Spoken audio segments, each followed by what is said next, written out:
Hey, everybody, welcome back to Mary Bird's Backyard Garden. I'm Jeff. And I'm Mary. I like our intro. Once again. Jeff. That's something. I guess that is something. It is definitely It is something. a thing. It is definitely a thing. And we are back again this week. Mary's going to go with episode 2 of Starting a Garden. We've got some other things in store for you. Mm-hmm. I even have a couple little things, believe it or not. I try to come prepared. I want to make sure I can contribute. I feel like Johnny Carson here is a host, but I'll get a couple things in there. And for all of you younger, Johnny Carson was a host. No, I didn't even think about that. Yeah, that was a long time ago, Mary. It A really was long time not. ago. Oh, boy. Showing our age. But as usual, before we get started and everything, so what's new in the garden?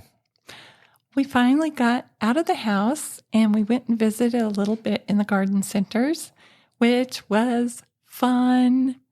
But we actually left the house and got over to the garden center right around 10:45.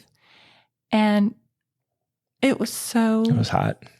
unbelievable. We couldn't even do all the shopping I had in mind. We did a quick shop and we left. We did, and It was you know so the hot. funny thing is, so as you guys know, we were in Europe for a little bit, and the highs were in the 60s. While we were gone here in Texas, it rained almost every day, I know. and it was cool. And as soon as we came back, no rain, and it is 100, like almost 100 every day. It is brutally, brutally hot out there. Yes. So yeah, welcome back, Mary Bird. But I was quite delighted. We went to one of our local groceries, H-E-B, and H-E-B has a huge section in the front of the store that's like a little garden center. And I grabbed a bag of my Happy Frog potting mix that I like. And while we were there, I happened across their tomatoes. They got their tomatoes in. You did, and just to I was halfway in the store with the cart when I turned around and you weren't there. Oh, no. And I looked back and I saw you with a bag looking at plants. So. And I happened across another person shopping the tomatoes, and he was a very nice gentleman. And we had a wonderful discussion about planting tomatoes right now. August 14th, I got them in the ground today.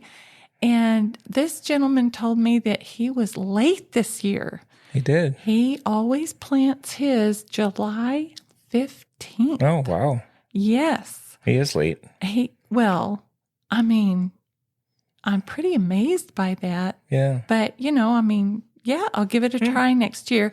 But he said that he was late because the product, he wanted to buy transplants and there weren't any until right now. Okay. So we happened across, I think, the first shipment of tomato transplants. And he was very sweet. He was telling me how to take your tomato, your transplant, even if it has a long neck, and you remove the lower leaves and you leave like the top 2 or 3 leaves or sets of leaves on it. And then when you go to plant it, you plant it all underground. And if it's like a Sweet 100, he planted it to the side. And that way, that whole entire stem is going to start sending out roots. Now, when I pulled up the tomatoes that I planted this spring, and we actually got a good harvest. We did. Of it, You did good on those. I was surprised. The root system on those tomatoes was about the size of a softball. That's like nothing. Wow. I don't know what happened, to be honest with you. They produced, and we got some very tasty tomatoes, but I'm hoping that the new growing mix that I incorporated into the container is going to benefit those roots and get them growing really good. Good. And that was actually the container where we had the Oya. Mm-hmm. But they were our homemade Oyas, and I think they might have leaked. Oh, okay. Which was a problem. Interesting. But anyway, we'll try again. We'll try again. We're going to try again. So what I did pick up there, I picked up the Sweet 100. I know I'm very excited about this. And it is going to be 3 to 4 feet high and 3 to 4 feet wide. It says it's actually a indeterminate, I believe. So it will just produce along the whole vine as long as the vine will grow. Okay. So hopefully we could get this continuing until frost. And the other one was I picked up, and the gentleman and I agreed we didn't know anything about this variety. It's called a red snapper. And so he's supposed to get up to 3 or 4 feet high and 3 to 4 feet wide. So I'm thinking he might be he is a determinate. I see. He's a determinate. And the Sweet 100 is an indeterminate. Okay. So what happens on the red snapper is he's going to set all of his fruit, and it's going to ripen, and that's going to be it for him. Oh. But we'll give it a good go. They're supposed to be cold hardy to 32 degrees. Oh, wow. We got a long ways to go until we hit 32. Oh, wow. Do we ever? Maybe right around Christmas week. Maybe February, January, January. I was so excited because last week you told us about a very cute sounding monocarpic plant. And we actually ran into one at HEB. It is called, it's a hen and chick, like you were talking about. It's called Lemon Waves. It is supposed to get about 2 inches tall. So it might, the one we purchased might be full grown. And you space them about every 4 to 6 inches. And supposedly, if it's going to bloom, and you said it only blooms once, it'll be in the summer. You're supposed to allow the soil to dry out between waterings. Wow. It is hardy in zones 3 to 8. But, I'm going to give it a try and see if it'll be hardy here. Yeah. I have it planted in a container, so maybe it could overwinter outside. Okay. Hen and chick. Hen and chick. I like it. I'm loving it. And it did have little chicks coming off of it. It did. Yep. The one you got was, yeah. Yes. A cute little rosette with some chicks.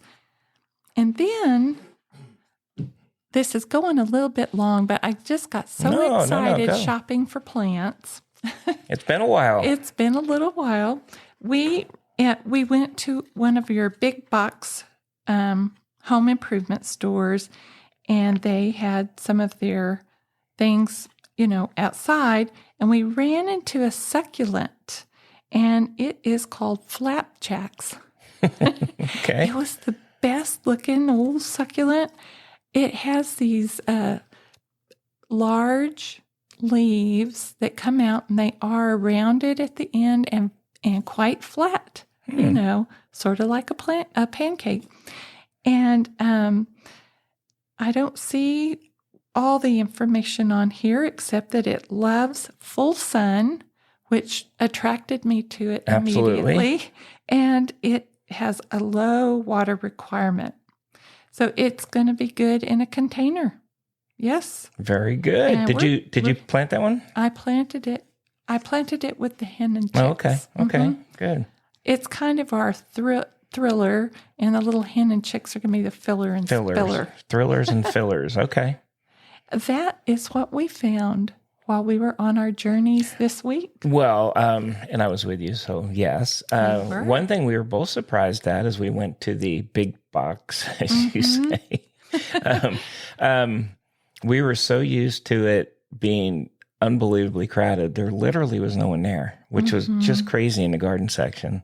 It was nice because I think once spring hit, it was just, packed with people. I guess we're getting towards the end of summer, school's starting and all that stuff. So I think you only have people like us going in there at this point. But it was nice, although their inventory is really low as well. But that's true. Yeah, it's towards the end of the season, but it was kind of a nice experience. I enjoyed it. except for the fact that it was unbelievably hot. We really couldn't No. do it too much because it's an open air, obviously, when you're in there with the plants. And I'm going to say the word brutal. It was brutal in there. But sadly, my infrastructure man, he had a very heavy task. I asked him to pick up some more of the pavers. More pavers, yeah. So you initially wanted 20, and I talked you down. I'm so I will glad. definitely go back and get you the other 10, but I fine. just, there was, Oh, I they're, felt bad. number one, they're heavy. I felt bad. And we got 10. We did. And we'll start with 10, and then we'll keep moving forward. But yeah, it was a little warm out there. But, Yikes. yeah. Hey, what are you going to do? It's Texas, it's summer, and it's August. That's just the way it is. That's the way it is. Yeah. But the garden is holding up very nicely. It is. It's doing really well. I'm happy about that. And you got out there yesterday. It's been a while since we were traveling, so you hadn't had a chance to get out there. You got out yesterday and started cleaning it up a bit, Yep. doing some trimming, and I mowed, and Yep. we just had ourselves a good old morning out there in the yard. Well, this spring I planted in 2 places. I planted some bamboo muley. It is not a bamboo. It's a native grass here in Texas. And it does love the heat, and it's just taking off. And my neighbor was asking me all about it. And it looks very ferny. And when the wind blows, it has a soft movement to it. And I'm quite excited about the way it's starting to grow. Yeah, yeah. Well, one interesting thing. So we have to say. So she was growing. Our neighbor and her husband. Yes. They were growing. Well, she calls them cucumbers. Mm-hmm. They don't look like cucumbers. They're at least 12 inches long and really big. They look like They eggplants. have to be 6 inches in diameter. They're just huge. And she says they're ready. she said they're ready. So we picked them, and she said, no, you guys keep them, because they'd kind of fallen on our side. And so, all right, that's cool. And she said she pickles them. And so Yes, she did. our son, one of our sons who was on here at one point, was a chef. And so I sent him a picture, and I said, hey, Nick, our neighbor gave us these. She said to pickle them. His reply was, what the heck are they? They are large. They're large. So he's coming over tomorrow, and he said he'd take a look at them and give us good. some advice on how to pickle them. You would have to cut them, obviously. Oh, yes. Yes. Yes. So that's going to be interesting. She diced hers last year, Okay. like about a bite-sized dices, And then pickled them from there? and then pickled them in a jar. Well, we're going to let them take a look at it tomorrow, because they're giant, and we got 2 of them. I So we'll. know, and I don't have a name for them. I don't know what they are. I don't know what they are. Yeah, and he didn't know, and he knows a That's lot pretty about rare. that stuff. Yes. So anyway, we'll give that a shot, and we'll let you guys know how that works out, or, or however it doesn't work out. I don't know. Yeah. We'll see. We're not sure about that. Yeah. All right. Well, cool. All right. Well, what else you got? Well, this week, like you said, we're going to do the second in our little series here about starting a garden.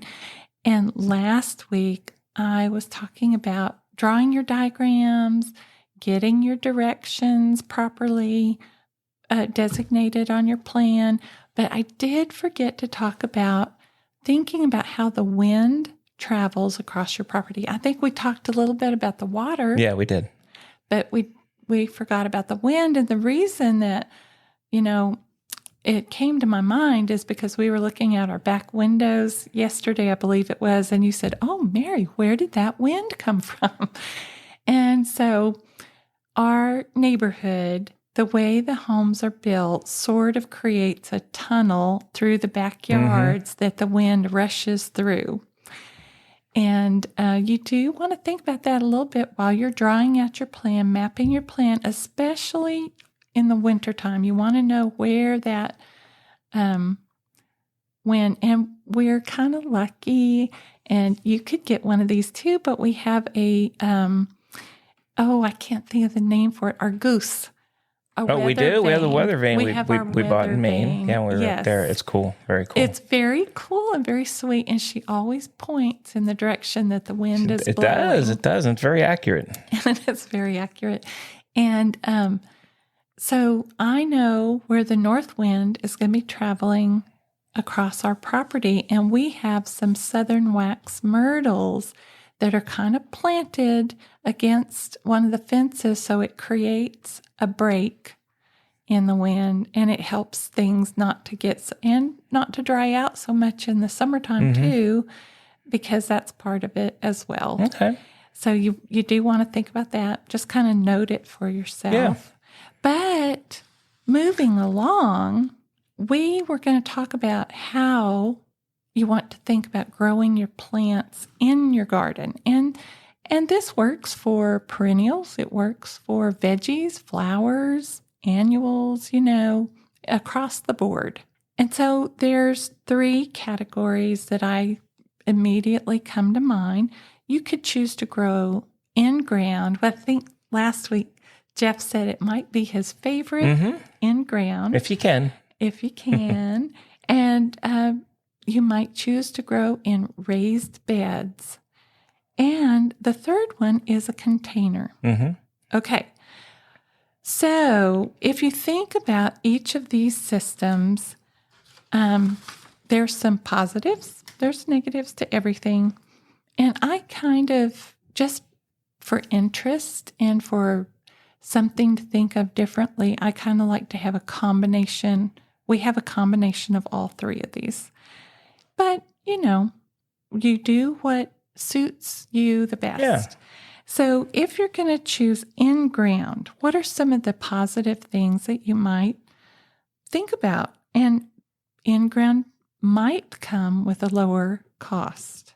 I would encourage people to have a soil test done, especially if there's any type of question about you having, heavy metals in your ground or contaminants or anything like that. Have that soil test done. Any of your land grant universities will definitely be able to do that.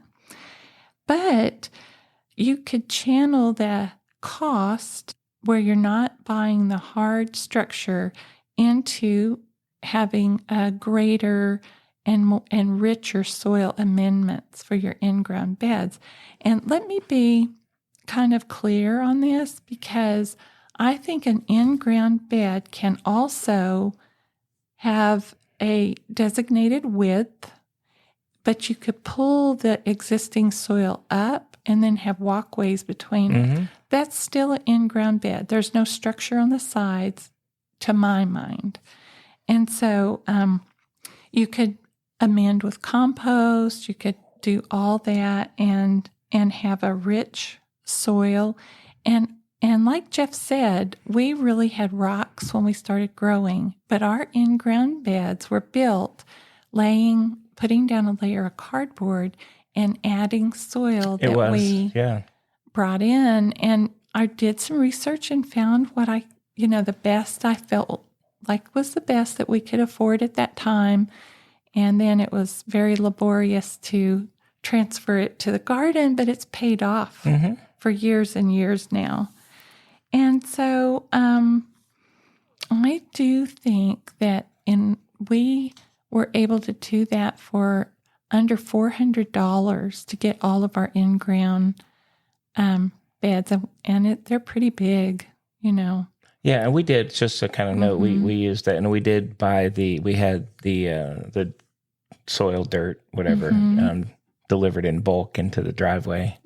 So we were, we have a place that was close that would do that. And it was a lot cheaper than buying the bag. It was harder, I think, physically. It was physically harder. We did have some help with that, though, thankfully. The thing I do remember about putting the because I'd never heard of the cardboard thing, and I was like, what's she doing over there? And I think our neighbors were thinking that, too. Yes, they were. And then I saw them starting to do it. And they must have researched it or something and said, okay, that's the way to go. But anyway, that was just kind of, as an aside, I thought that was kind of funny when I saw some of our neighbors doing that, too. Well, it does block down the Bermuda grass for a little while. Yeah. Yeah, it does help you a little bit at first. Well, right when we were first putting in our garden, also, if you think about our neighborhood wasn't really built. And so that big delivery truck could get in here fairly easily. and deposit the bulk soil. Yeah. So you do want to take that into consideration if you go the bulk soil route, because I don't think they could do that now. Yeah, it would be tough. And It would be honestly, tough. after the initial, we've gone to bags because it just physically it's easier for us That's right. to move bags to the back at this point. Okay. That's correct.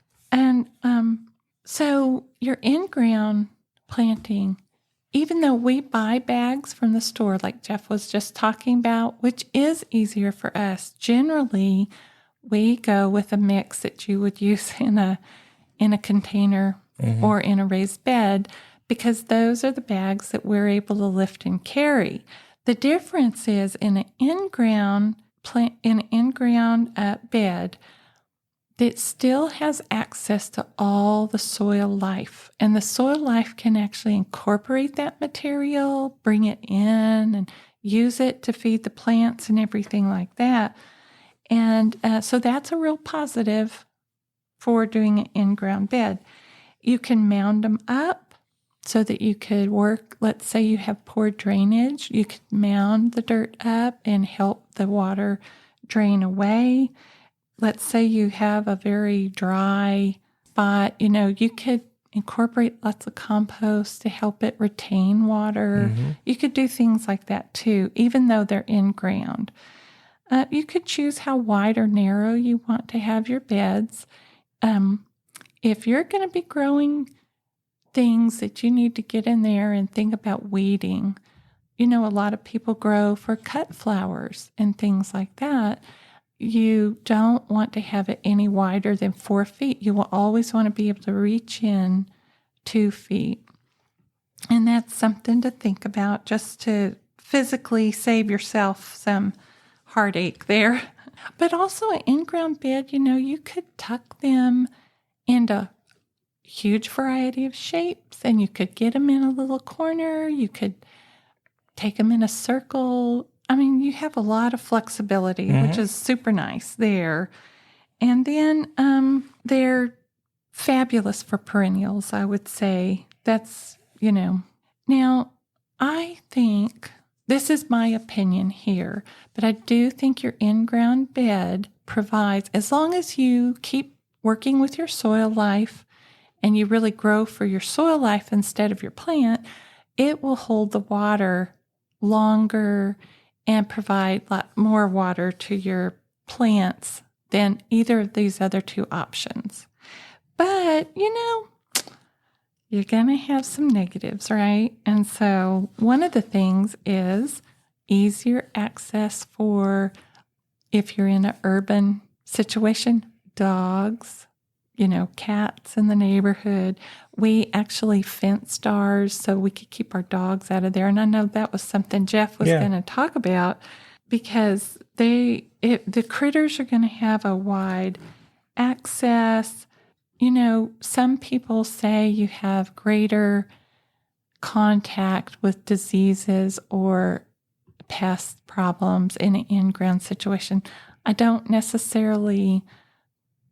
really follow that line of logic. I think if you're growing outside, the opportunity for all those things is in the air. It's everywhere, One of the cons is you're going to have to think about physically kneeling to weed or bending over, or the ground gets very hard sometimes when you're trying to pull up the weeds and things like that. So physically it is a challenge. And then, I would say for the majority of our yard is in ground, and I do love it because it's almost a set it and forget it type system. If you could get your ground covers going. Yeah, we got it all set up, and we've got it fenced. You've kind of got everything where you want it now. Yes. We have, but it definitely took more work than one of the other options you have. That's true. Yeah, but it works good. Yeah. So moving along to the raised bed system.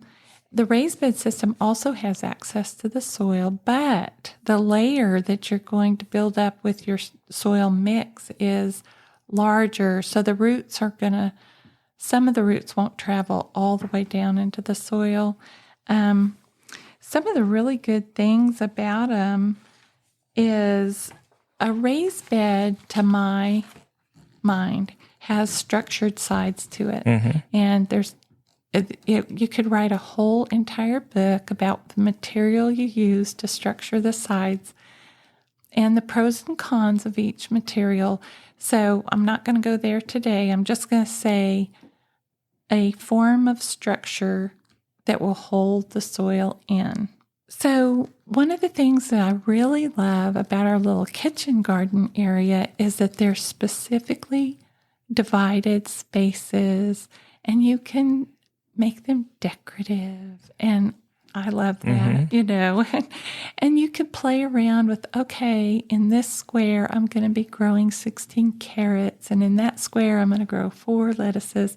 If you go down the square foot spacing guidelines, which I do like, and it's just fun. Raised beds can be a lot of fun. And you can put in a nice irrigation system to them, so you could cut down on your work that way. And the other thing is, depending on the height, maybe you'll have a little area where you could sit down and pull the weeds out. Maybe you won't have to bend over as much. Along the edges, you might run into weeds, so you might have to still get down there and pull some weeds if you don't keep up with it. But the good thing about a raised bed is that you could fill it in with what you decide is a good mix. And I'm going to tell you a little bit about a really good mix for a raised bed and container here in a few minutes. But you get to choose what goes in. And you could do a lasagna layering system. I prefer to use something similar to hugelkultur, where, let's say there's branches and things like that I cut in the yard. I lay those in the bottom as a filler. And sometimes I'll lay other things in the bottom too, such as grass or whatever. And I don't really get grass growing up through the top too much. That's true, yeah.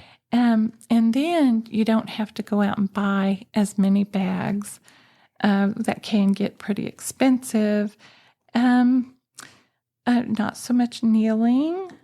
If you're thinking about a raised bed that's, say, 4 by 4 feet, you're probably talking 20 cubic feet of soil, give or take a little bit there. That, or your bagged mix, that is heavy. So your plan is going to be very important as to where you place those raised beds, because they're not easy to move at all. You have to dig all that soil out again. It's not a very happy time, but we've done many sweaty afternoons doing that. If you live in a northern climate, I understand that it helps the soil to warm up faster in the spring, and then you could also grow later into the frost time in the fall. I haven't really experienced that. We don't really have that long of winter, but, yeah, I think that would be really good to experiment with. And then one really good thing about a raised bed is your root veggies, like carrots and turnips and beets. They love to grow in that nice soil mix. But then, you got the downside. And what's the downside? And what's the downside? Well, you might agree with me that the structure costs money. It does a little bit. You can do it on the cheap, but you can spend a little or a lot. I agree. If you do it on the cheap and you put your labor in, you have to do one or the other kind of. And the fill also costs money, so there is that. They probably dry out in my experience, they dry out far more quickly than your in-ground beds. And so it's more important to think about that irrigation, how you're going to provide that in a way that's not so laborious for you over, like, how many months we garden all year, basically. I mean, so it's almost 12 months that you have to think about. And you're going to have to check on it. You might be watering every other day or so when it's hot outside. So once you fill your raised bed container, over time, it's going to be absorbing that mix. And so you have to come back in and refill because it settles and everything like that. And so that is an ongoing thing you have to think about. On the flip side of it warming up in the spring, here in Texas, if you use depending on the material you use, you can actually cook your roots of your plants. So when you're thinking about which way the sun is going to be shining on it the most, you have to consider what material you're going to use for the structure. And that is pretty good for the raised bed. Mm-hmm. Do you have thoughts or? No, I think you covered it. I think you can, there's a million structures you can buy or do yourself. So I think that's kind of a key component of, whether you want to kind of do everything yourself. You can purchase raised beds. Mm-hmm. You can. But at the end of the day, you still have to move the material into them. So, you do. You're never going to get around that. No. And we have a nice wagon that we've, I think we talked about that we bought and put together, and it holds a lot of weight. So when we buy bag material, we can put a bunch of bags in there. It's a lot easier for us now. It is to wheel that back. But instead of the wheelbarrow, that was pretty the wheelbarrow hard. was rough. Yeah. The wagon's a lot better.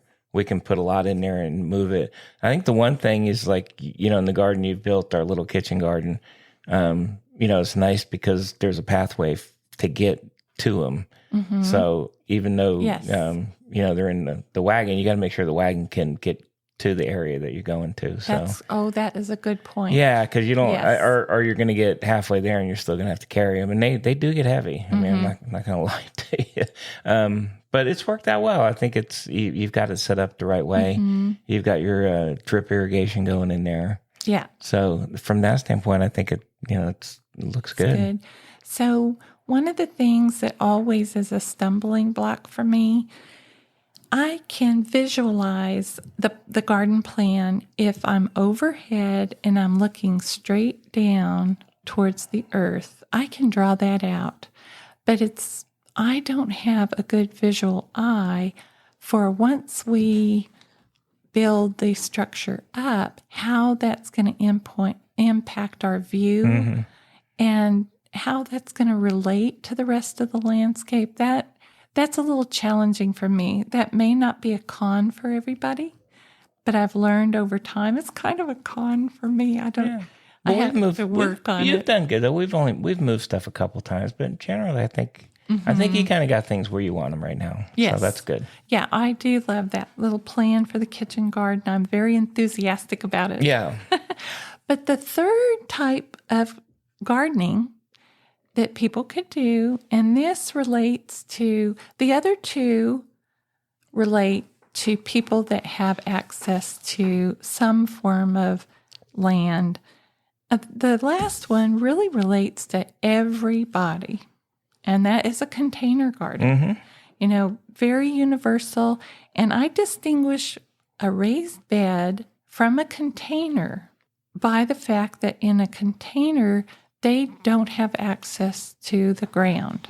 So if you have land that is, very polluted, there's something in it that it's not recommended for you to grow in, you could do a nice, huge container, and you can make the bottom where it will never touch the soil and fill that container up and grow, baby, grow. Mm-hmm. So that's why I think containers can be very exciting. And we have a mix. So I think you said that before. We have all three in our garden. We do.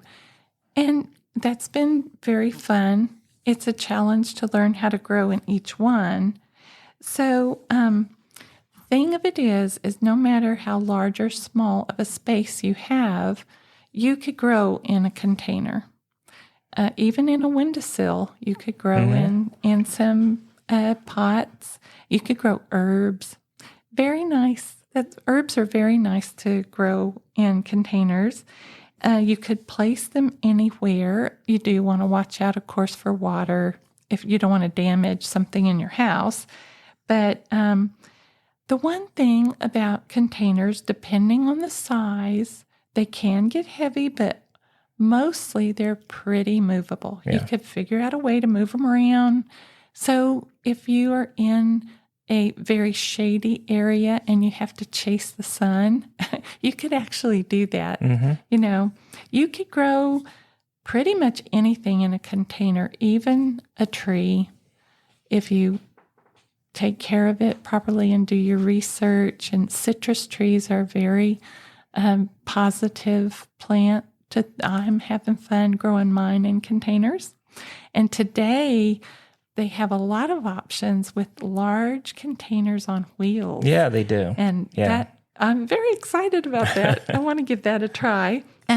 You do use a soilless mix in a container, and you want to do that so it'll be light, airy, because a lot of times your roots may not have access to gather the air from the outside of the container if it's a plastic pot or something like that. And you could choose what makes you happy, what color, or, you know, what identifies with your taste, because there's so many materials.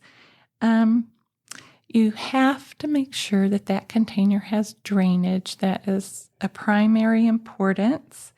And see, and like I said, you could grow anything in there. Now, some of the drawbacks are watering. You're going to have to check the containers in hot weather every single day. You know, in the cooler months here, we might water up to once a week, you know, but in the hot weather, sometimes you actually need to water a couple times a day.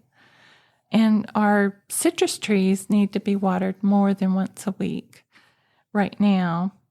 And, you know, containers are limited in size, and you have to learn how to work with the plants and so forth to keep them healthy in a container. But there's one problem here in Texas that is crazy in containers and in raised beds, and those are fire ants. Yes, that is true. Those ants, because it's so hot, they're looking for any moisture, but they do. They congregate pretty quick. They love to nest in the fluffy soil mix and so forth like that. The best thing, well, I won't say the best thing. I'm going to say the strategy that I'm currently using is to try to just bulk up the nutrition, use molasses in the watering water. And in my mind, it seems to be working, but I guess what do they say? The jury is still out. And you know, honestly, what we've always said, all you do is move them around. They just don't move somebody else moves them back. Well, but that's they all you. Blow in, that's what you do. They come in. But yeah. They Well, the other thing I will say, the other weird thing that I've noticed with containers is we've run into some really cool containers that have no drainage, and I never understood. I mean, I don't know what would you put in something that actually has no drainage, or why would you use those? Sometimes they use those as decorative covers for the real container that you're going to put in there. Okay. One of the problems that we have run into in that situation is that the water pools in the bottom, and the plant roots never get enough oxygen, and so it doesn't do the plant any good. If you're going to do something like that, you've really got to make sure that you empty out the bottom container and don't let your plants sit in the water. It just seemed, and we've seen big containers too. And it's like I know, have really there's nothing there. It's right. like, well, that's kind of a weird thing. It's weird. It is very agree weird. With you. Okay. So I did just want to go over a really good soilless mix. If anybody's going to run out, they've got their plan in place. They know what kind of container they want or what kind of raised bed or whatever. And here is a a mix you could make up yourself, or I have recommendations of a mix that I've enjoyed through the years. This is called Mel's Mix, and you can find it in Square Foot Gardening. This isn't his exact recipe, but that's a good reference for you to go look at. And so, personally, I like to use sphagnum moss from Canadian Sphagnum because it is sustainably harvested. And or you could use cocoa coir. And what you want to make sure you do is rinse the cocoa coir real good so you're not adding too much salt. Or we have bagged leaf mulch near us that is made really well. So you want 1/3 by volume. So if you're using a bucket, 1/3 would be your light growing medium. And then you want to use, say, vermiculite or a little bit of expanded shale or a mixture of those two by volume, 1/3 for moisture retention and to aid in drainage. And then 1/3 you want to use different compost. Mel recommends getting 5 varieties of compost and also worm castings. Now, worm castings are interesting because they're really going to hold on to moisture. So you don't want to have like in a 1/3 like of your mix. I'd have like a cup because they hold on to a lot of water. And you could mix all that up and fill it by volume. Nice. It's a good growing medium. Okay. So if you're going to top up, and I love to use this in my in-ground beds, and I also like to use it in my raised beds, is the Happy Frog soil conditioner to go on top of the ground. And I do like Fox Farm potting soils. I use Happy Frog a lot, and I use the Ocean Forest, especially for tomatoes and other heavy feeders. And we're kind of lucky. I'm going to say that we're pretty lucky. H-E-B, our local grocery store, stocks They do. those products. And so that's pretty easy to pick up a bag when we go grocery shopping. When I lose you You lost me in the grocery store. So do you think of any? No, I think Did it cover it pretty well? Yeah, I think you've covered it well. I mean, you went through a lot of the stuff that we did. I mean, basically, you were telling everyone what we've done, and it's it took us a few iterations, but I think you got it to where you want it. It's never going to end, obviously, but that's true. I think it's yes. I think the base is there, and you can just kind of play around with it from this point. Right, and that's what this is. This is just your basic discussion. Yeah, just to kind of get started. Yeah, things to think about as you're getting started. No, that's good. I did have one topic today. Oh, nice. Just because it's hot out, and as we like to talk about, we talk a lot about the weather in Texas. I'm sure everybody does everywhere. And this does not actually even pertain only to Texas, but I mean, it is definitely 100 degrees out here. But, when you're out there, you need to take some precautions against the heat. And even, up north, and we've lived a little bit up north, it may not be 100, but the humidity can just be, rough. That surprised me. Yeah. It was very surprising when we visited. Yeah, you look at the temperature and thinking that's not going to be bad, but you know what? It's just as bad. So everywhere has the same issues during the summer. July and August are just rough months. But just a couple tips. Make sure you're dressing appropriately. So you want to wear lightweight, loose fitting, light colored clothing. You want to make sure you have circulation. They do recommend long sleeves and pants. Of course, I do the opposite. I wear shorts and a t-shirt. I know. but I mean, black. You like to wear black. I know, you're right. And I'm getting, that's funny. I'm getting this off the Texas A&M's Master Gardener site. So these are what you should do. I hate to say I don't do all of these. So you're correct. I do wear black and shorts and t-shirt. Anyway, I do wear a hat though. So hydration, you want to make sure you're drinking plenty of water before, during, and after. The one thing I will say that we're pretty good at is we take a lot of stops and kind of walk into the shade and take a drink and take a break. Yes. And the other thing is obviously the time of day. So that is that's something, physically we just can't do anymore. We can't sit out there in the, noon, 2:00. No. So we try to, you really do want to try to avoid the 10 a.m. to 4 p.m. But I'm going to even say farther here in Texas past 4 p.m. because honestly, at 4 p.m. it's kind of at the peak. It's still at the peak. It is. And I'm not a I like to do it in the morning. I don't like to do the stuff late, but I mean you can. But I'm just gonna say it's hot here even at 7, 8 o'clock at night. So we try to get up early and do anything we're gonna do and try and get out of it by 10:30. So I think we do that pretty well. Use sunscreen. Obviously, if you're out there, use sunscreen. And then seek shade and air conditioning, which I like because that we take frequent breaks. You want to make sure you're taking breaks, go inside, let the air conditioning kind of help lower your body temperature. But make sure you're drinking a lot. But to me, the key thing is just kind of know your body and know yourself. If you're starting to get wore down, you're starting to feel overheated, just stop. The garden's not going anywhere. That's right. The grass isn't going anywhere. You still got time. You can hit it later.